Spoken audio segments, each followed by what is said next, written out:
The Augusta National Golf Club, Augusta, Georgia. April, springtime again. And whether it's golf pro or patron, working official or those who mostly relax and wait, no one escapes the special magic of Bob Jones' Dream Course.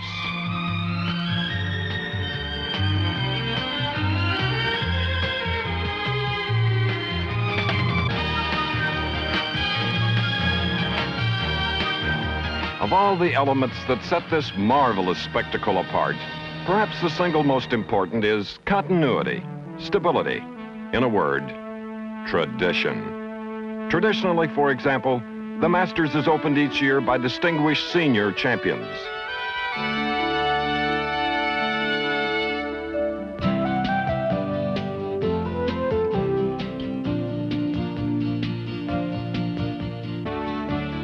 Traditionally, all the former Masters winners dine together on the eve of play.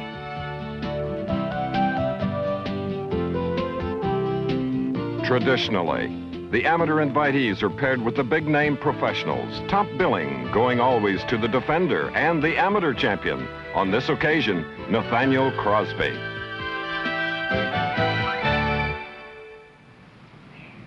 Traditionally, too, ever since its inception, the Augusta National has striven to improve all aspects of the Masters, but most especially the golf course.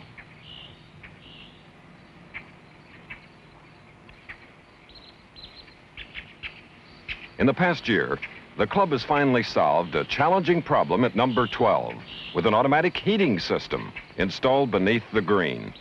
Also, an automatic dam has been built to control the flow of Rays Creek. And how important such an installation becomes on the opening day of this year's tournament.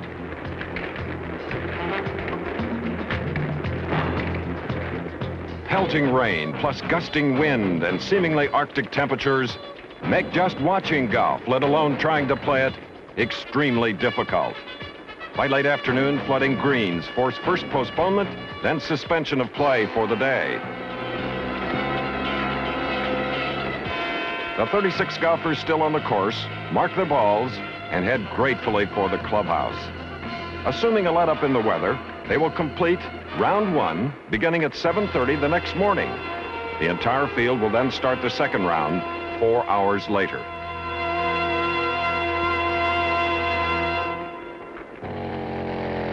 Friday, the course is playable again, in terms of the weather, that is.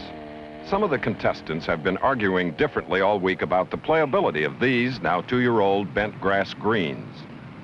The authorities here are determined to recapture the super swift putting surfaces that Bob Jones believed indispensable to testing the expert, when, as always, at Augusta National, he is given wide fairways, few bunkers, and little rough. And here is how well they succeeded this year.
Oh my, oh my, oh my.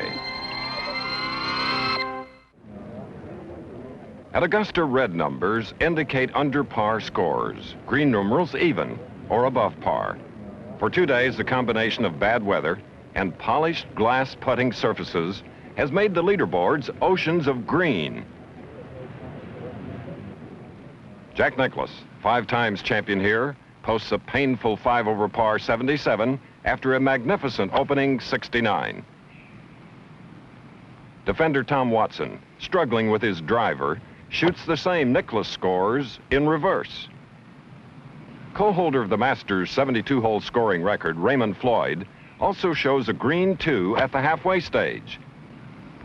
And the foursome at 146 is completed by the youngest ever winner here, Spain's Severiano Ballesteros.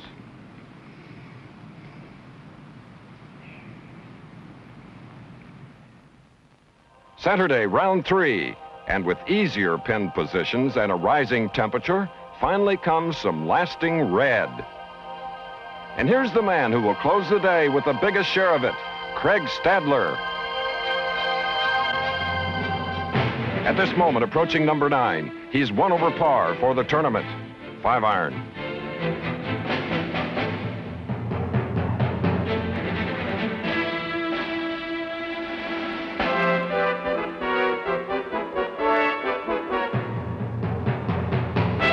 Birdie.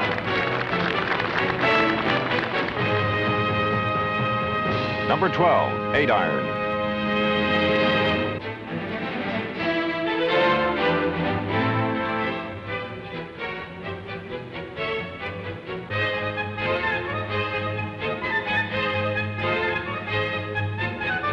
Birdie.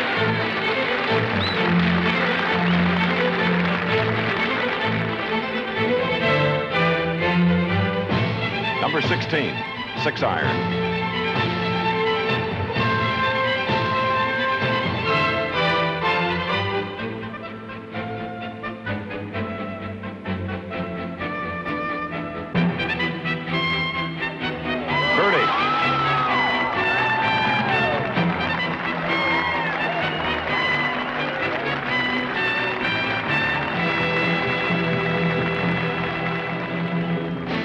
Number 17, 8 iron.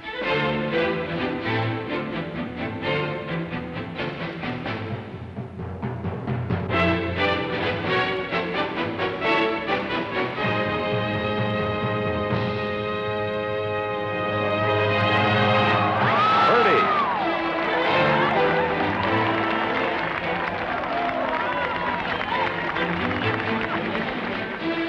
Number 18, tee shot.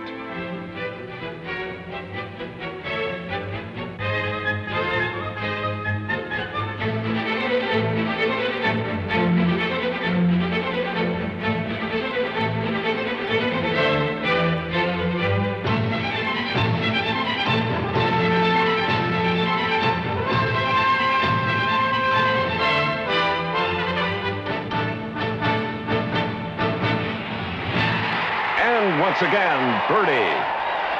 And so, after 54 holes, Californian Craig Stadler, the man they call the Walrus, leads the 46th Masters by 3 strokes over the 1979 winner, Severiano Ballesteros, and the current tournament players champion, Jerry Pate.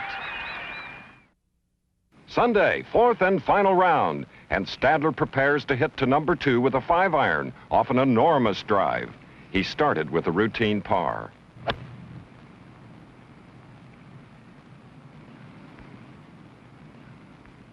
And that's a super effort.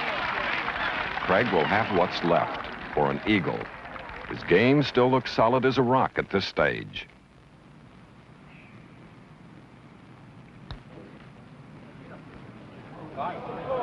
Oh, what a bonus that would have been. But it's a lovely birdie, and it increases his lead to 4 strokes. Number 7. Craig has just birdied again to lead now by 5 shots at 7 under par. He's hitting a sand wedge.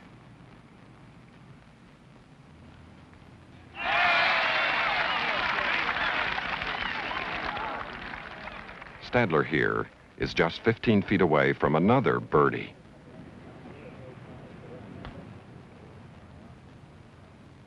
Plumb in the heart, 8 under, and ahead by 6. Here's Tom Kite, playing an hour ahead of Stadler, going for the 13th in 2. Despite 4 birdies today, Tom is still 6 strokes back of Stadler.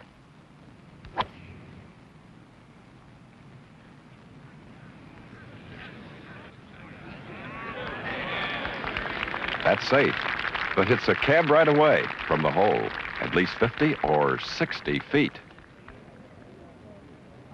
Kite's not won himself a Masters yet, but he's finished 6th or better 5 times since 1976.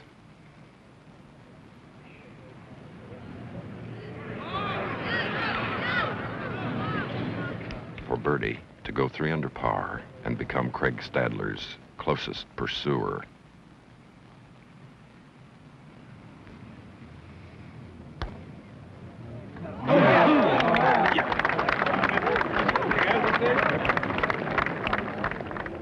Here's another golfer running pretty hot today.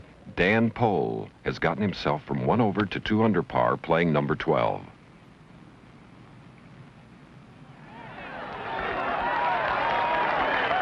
This to join Kite at 3 under par. Yep, and that puts the tour's longest hitter these past 2 years in joint 2nd place, 5 strokes behind Craig Stadler. 13, pull for eagle. Ah, too bad. But it's a birdie, and he's now within 4 strokes of Stadler. Here's Craig hitting his tee shot to 12. He's parred every hole since birdieing the 7th, but this looks a little hefty. On the fringe, and that's definitely better than being in the sand. For such a robust fellow, Stadler generally has a great touch on the short shots.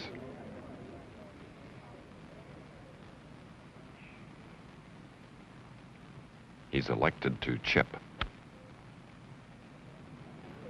And he's not too happy with that little effort for par. Nope. And that's really Craig's first miscue since double bogeying the 2nd hole yesterday. This for a bogey 4.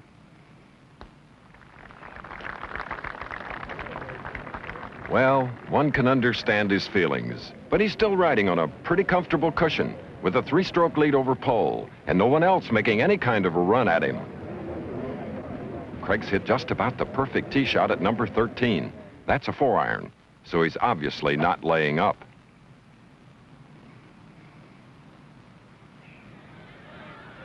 Uh-oh, look out. Is the ball in the water? No, and that's got to be one heck of a lucky break. The ball finished on the near bank, and in not too bad a lie either. 3rd shot coming up.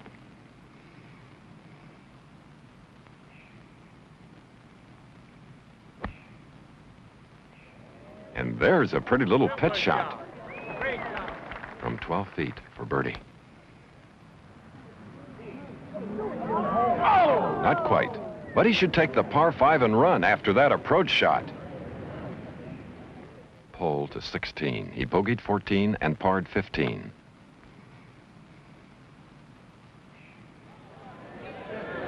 Oh, brother.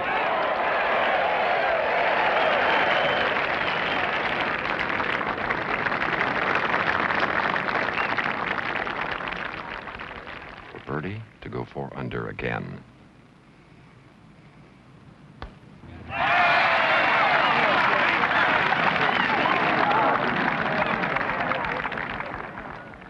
Stadler, 3rd shot.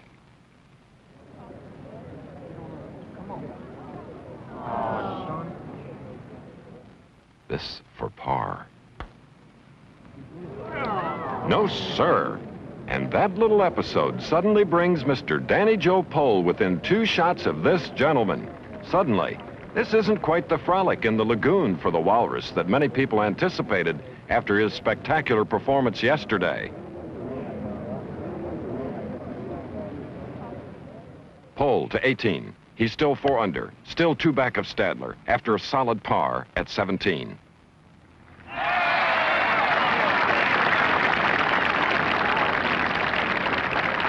Whatever its outcome, this has turned out to be quite a week for Dan Pohl.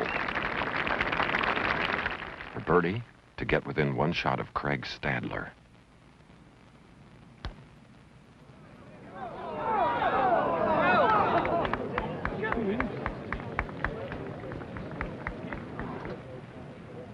Well, that's still a mighty fine closing round of golf for a Masters first-timer. 67 blows for the 2nd time in a row. and looking certain of second place at the very least. Dan Pohl is a happy man right now, and so he should be.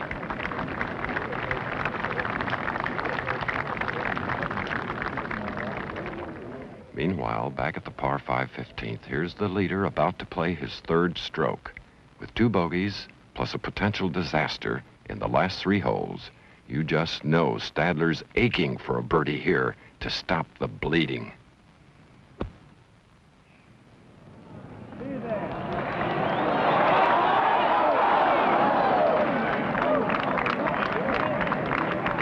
Jerry Pate's almost back in the picture. Pate's playing with Stadler. Jerry's 1 under par at this point. This is his third shot. Super chip, and he'll convert what's left for a fine birdie. Craig's putt is no more than 10 feet.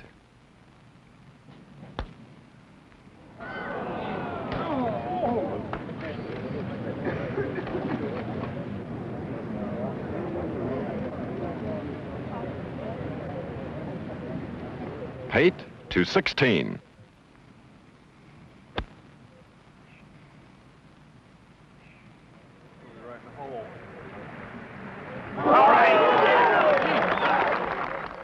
Stadler.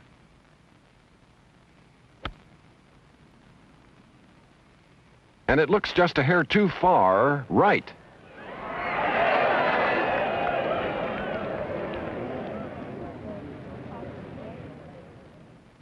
This might just be the trickiest bunker shot on the entire golf course today. A little too much, and he could be in the water across the green.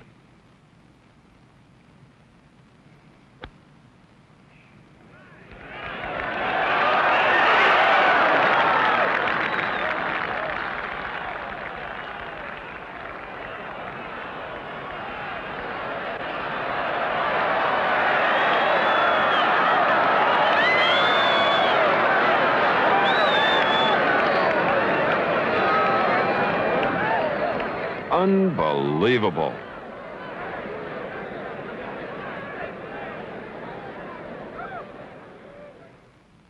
He almost holed out from the sand, and now he's looking at a 30-foot putt for par.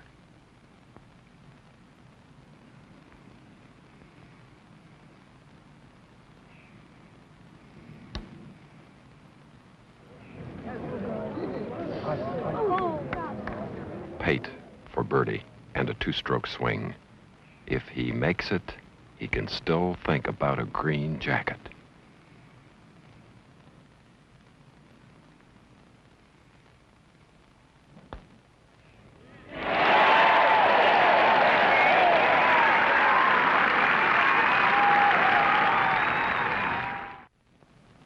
Seve Ballesteros has fought himself back into this ball game at 2 under par. He's hitting here to the right of the 18th fairway. And what a golf shot this is. Just look at that for a recovery stroke. Well, that shows what's possible at this game if, like Seve, you can make yourself believe that nothing is impossible. If the young Spaniard makes this, it's not entirely beyond the bounds of possibility that he could end up this day with another Masters title.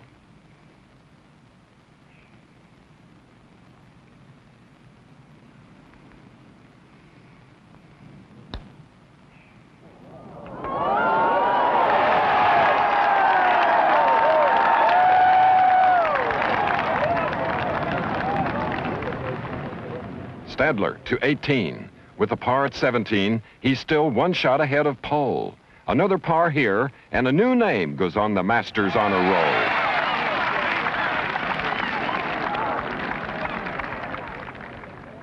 Jerry Pate from perfect fairway position.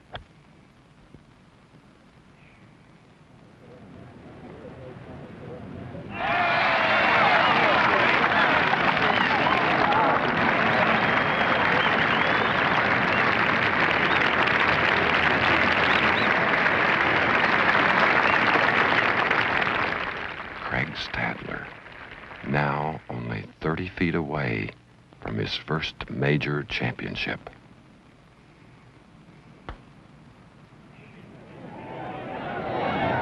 And oh boy, what a moment to do that. Stadler simply can't believe he left that ball that far short. Pate, if he holds this, he'll be either tied for second or in a playoff.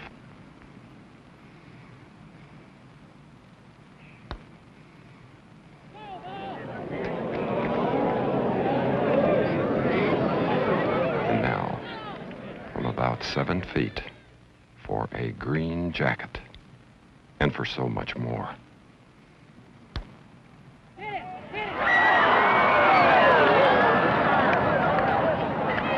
And there you have it.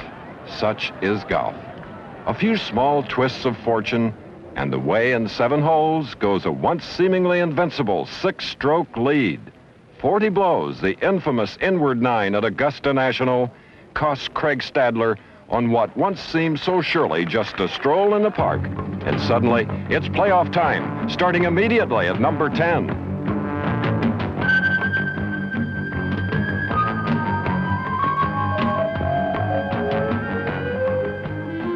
Stadler, that's a superb drive. Pole, and equally good. Stadler approaches first. This is only the second sudden death playoff in Masters history. Craig safely finds the putting surface at this long par 4. Now Pole, also with a short iron. And it looks as though he's left it out to the right a little. Whoa! Whoa, that's beautiful. Yeah, up here. All the way up. Speed is the toughest challenge here.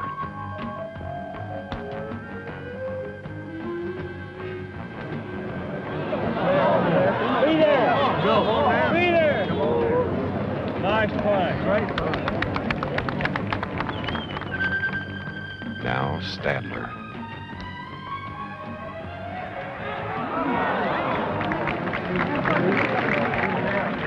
As is his prerogative, Stadler chooses to play continuously.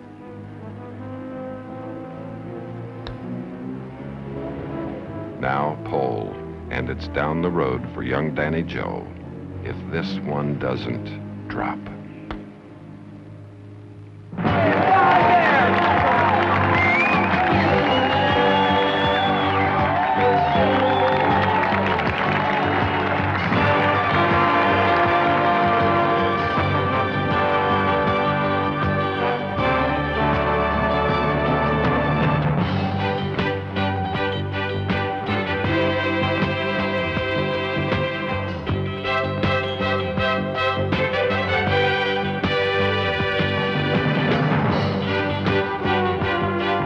Craig Stadler, the 1982 Masters champion.